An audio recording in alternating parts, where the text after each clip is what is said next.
अच्छा अच्छा, वाह, लहरी यादव, दादा का नाम सुन के तो हमका काका लहरी लाल जी की याद आई। अरे वाह, लहरी यादव जी की तरफ से ही 51 रुपया का पुरस्कार, बड़ा नमन बा, प्रणाम भाई। ही भाव पे लहरी महाराज जानता कैसे भाव दिखावत रहे। कहा है नैया तू भाई पथरा उतारा है।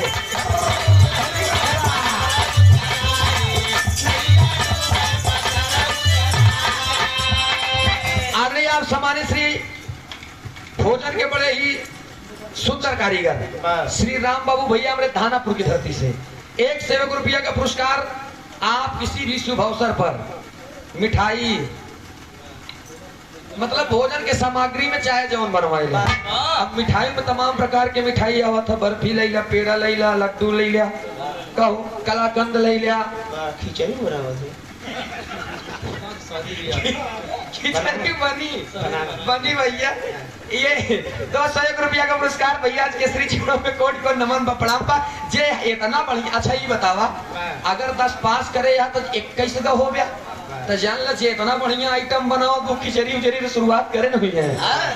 आओ ए भैया, गौर करेंगे, नहीं हरवाई में गड़बड़, नहीं हरवाई में गड़बड़, राम नहीं हरवाई में गड़बड़।